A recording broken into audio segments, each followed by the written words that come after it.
Hello, নমস্কার সবাইকে। আমার আরও একটা নতুন ব্লগে আপনাদের সবাইকে স্বাগত।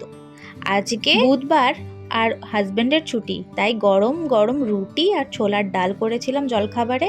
জলখাবারটা খেয়ে ওই যে বলেছিলাম মেলার থেকে কি কি কিনলাম সেটা দেখাবো, ওইটাই এখন দেখাতে বসেছি। তো এই যে এই দুটো কানের, এই দুটো আমি কিনেছি। ওই যখন ওয়েস্টার্ন পরবো, জিন্স টিন্স পরবো, তখন ওইসবের সাথে খুব মানাবে এইগুলো। আর এমনি চুড়িদার সঙ্গেও মানাবে। আর মেয়ে এরকম কটা ক্লিপ কিনেছে।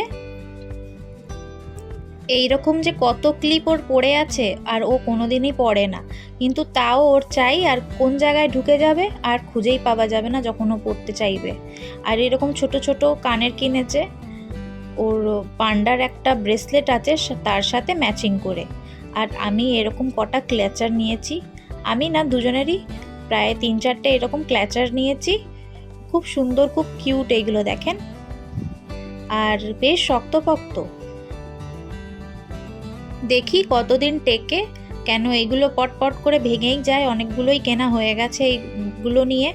আর কদিন পরে তো খুঁজেও পাওয়া যায় না। গার্ডার, ছোট ক্লিপ, সাইড ক্লিপ, আর এইগুলো দেখবেন দরকারের সময় একদম খুঁজে পাওয়া যাবে না। সেফটি পিনও তাই, যখন আমাদের দরকার হবে তখন খুঁজে পাওয়া যাবে না। এমনি সময় চোখে সব সময় পড়তে থাকবে যে এইখানে সেফটি পিন আছে, যতই আপনি গুছিয়ে রাখুন। আর আমার কদিন আগে পার্সেলে এসেছিলো, মনে আছে, এরকম নাইটি একটা আনিয়েছিলাম। নাইটিটা পরাও হয়ে গেছে, খুব সুন্দর হয়েছিল নাইটিটা। এত সুন্দর ফিটিং হয়েছে, কিছু না নিচের থেকে কাটতে লাগলো না কোনো কিচ্ছু করতে লাগেনি। আর বর চলে এসছে, ওর মাছগুলো ধুয়ে দিচ্ছে। আজকে ওর ছুটি, তাই আজকে চিকেন বা মাটন কিছু হবে না, আজকে হবে ইলিশ মাছ। তাই ও ইলিশ মাছগুলো ধুয়ে দিচ্ছে। আর এইদিকে দেখেন আমার কত বাসন ঢাল পড়ে, রান্নাঘরে রুটি করেছিলাম বলে এই অবস্থা। ও মাছ ধুয়ে বেরিয়ে যাবে, তারপর আমি বাসনগুলো মেজে রান্নাঘর পরিষ্কার করে রান্না চাপাবো। আর এইদিকে মাছ ধোয়া হয়ে গেল, নুন হলুদ মাখানো হয়ে গেল। এখান থেকে আমি কটা মাছ তুলে রাখবো। আর এই 3টে মাছ আজকে হবে নুন হলুদ মাখিয়ে আর হালকা তেল দিয়ে মাখিয়ে ঢেকে রেখে দিয়েছি।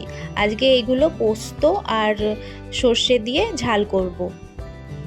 একদম সোজা রান্নাটা, খুবই সোজা। তাড়াহুড়ো করে আপনারা যখন তাড়াহুড়ো থাকবেন এরকম রান্নাটা করতে পারেন।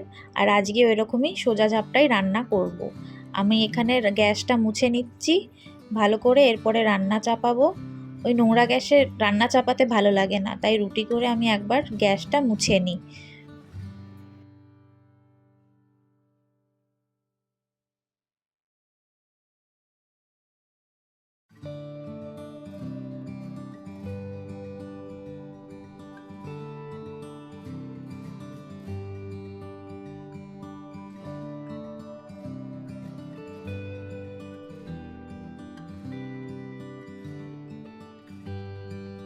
যেই মাছগুলো পরে রান্না হবে সেইগুলো প্যাক করে ফ্রিজে ভরে দিলাম।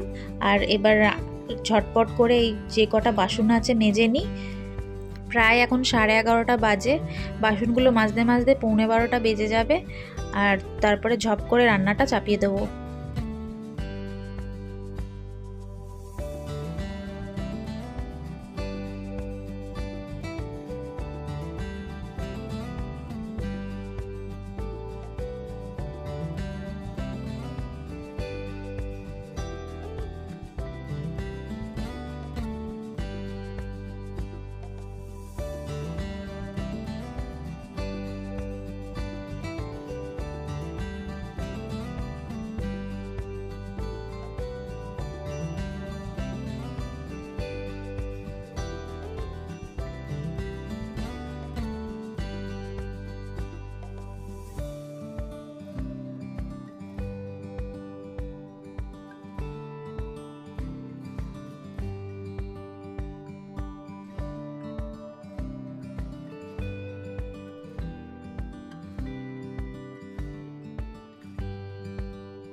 চলুন, আমার বাসন মাজা হয়ে গেছে, উল্টে রেখে দিয়েছি। এবার এগুলো গুছিয়ে নিয়ে ভাতটা চাপিয়ে দেবো।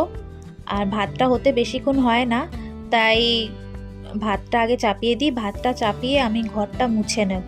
ঘর ঝাড় দেওয়া সব কিছুই হয়ে গেছে। মেয়ে স্নানে গেছে, স্নান করে ওর আজকে স্কুল ছুটি, যেহেতু আজকে মহরম তাই আজকে স্কুল ছুটি, আর তাই পুজোটা ও করবে। তাহলে আমার একদিকে শান্তি যে আজকে পুজোটা ও করবে, তাই ও স্নান করতে গেছে, আমি তাড়াতাড়ি করে ঘরটা মুছে নিচ্ছি।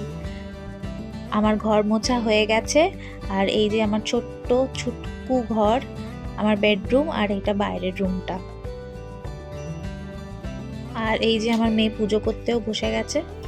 চলুন ও পুজো করুক, আর আমার ভাতের অবস্থাটা দেখি। ভাতও প্রায় হয়ে গেছে।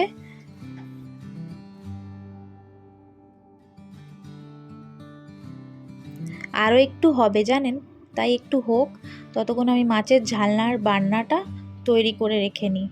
এখানে মিক্সার গ্রাইন্ডার জারে আমি একটু পোস্ত নেব, আর নেব একটু সর্ষে। আমি সর্ষে বেশি দেব না, কেন আমাদের একটু গ্যাস অম্বলের প্রবলেম আছে, তাই আমরা সর্ষে খুব একটা খাই না, তাই পোস্তটা বেশি করে দিচ্ছি। কাঁচা লঙ্কা আর জল আর নুন দিয়ে এটাকে ভালো করে গ্রাইন্ড করে নেব।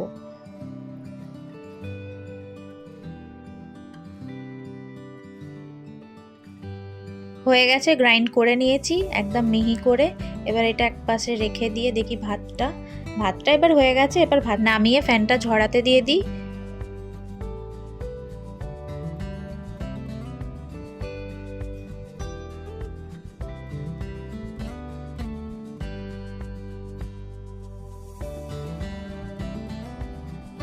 চলুন, প্রায় 12টা 15 বেজে গেছে, আর দেরি করা যাবে না, রান্নাটা চটপট চাপিয়ে দিই। প্রথমে আমি কড়া বসিয়ে দিয়েছি, কড়ায় এবার নেব সর্ষের তেল। সর্ষের তেলে কালো জিরে ফোড়ন দিয়ে প্রথমেই আমি গুঁড়ো মশলাগুলো হালকা আঁচে ভেজে নেব, যেমন জিরে গুঁড়ো, হলুদ, আর রঙের জন্য দেব একটু কাশ্মীরি মির্চা। কালো জিরের পর আমি এক কটা কাঁচা লঙ্কাও দিয়েছিলাম। এইবার লাইন করে গুঁড়ো মশলাগুলো হালকা আঁচে ভেজে নেব। আপনারা চাইলে গ্যাসটা অফও করে দিতে পারেন যখন তেলটা গরম হয়ে যাবে, নইলে গুঁড়ো মশলাগুলো পুড়েও যেতে পারে।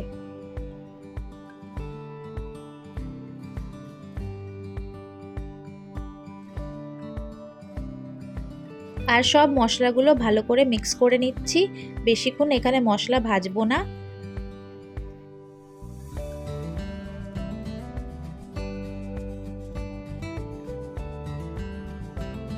মিক্স হয়ে গেল, এইবার আমি জল দিয়ে দেবো।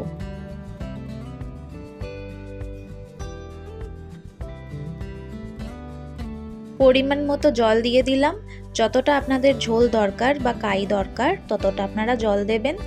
তারপর বেশ এরকম করে মাছগুলোকে দিয়ে দেবেন। আমি এখানে মাছ ভাজিনি, আপনারা চাইলে মাছটা ভেজে নিতে পারেন। আর যেহেতু আমি এখানে কাঁচা মাছ ব্যবহার করছি, তাই আমি জলটাও একটু বেশি করেই দিলাম। আর এইটা পুরো আমি এখন একদম হালকা আঁচে সিদ্ধ করব।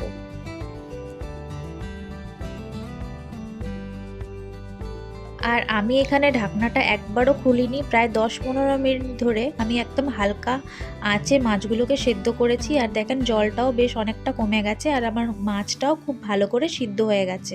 ঠিক এখনই আমি এখানে যেই মশলাটা করে রেখেছিলাম পোস্ত আর সর্ষের, সেই মশলাটা দিয়ে দেবো। দিয়ে ভালো করে মিশিয়ে এবার আর একটু ঝোলটা তার সাথে মিক্স হতে দেবো, আর ঝোলটা একটু মরতে দেবো।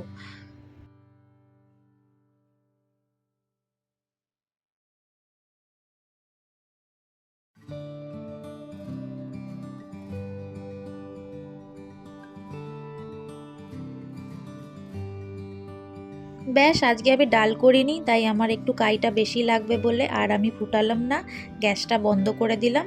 হয়ে গেল আমার মাছ রান্না। আর এই দিকে এবার আমি একটু কটা আলু ভেজে নেব। শুধু মাছ ভাজা দিয়ে তো খাওয়া যাবে না, তাই আজকে মাছ ভাজা আর আলু ভাজা ভাত। আলুগুলো ভালো করে ভেজে নিই তাড়াতাড়ি করে।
হয়ে গেছে আজকের লাঞ্চ তৈরি, এবার সবাইকে খেতে দিয়ে দেবো।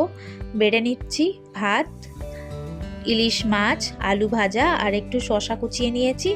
ব্যাস আজকের লাঞ্চ এইটুকুনি।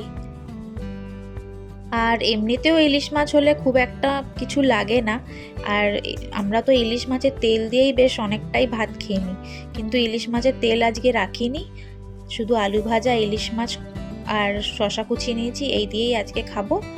আর আজকের ব্লগটা আপনাদের কেমন লাগলো অবশ্যই জানাবেন। ভালো লাগলে লাইক, কমেন্ট আর সাবস্ক্রাইব করবেন। কমেন্টে অবশ্যই জানাবেন যে কেমন হচ্ছে না হচ্ছে, আমার এটা অবশ্যই জানা দরকার। তাহলে দেখা হবে অবশ্যই পরের ব্লগে।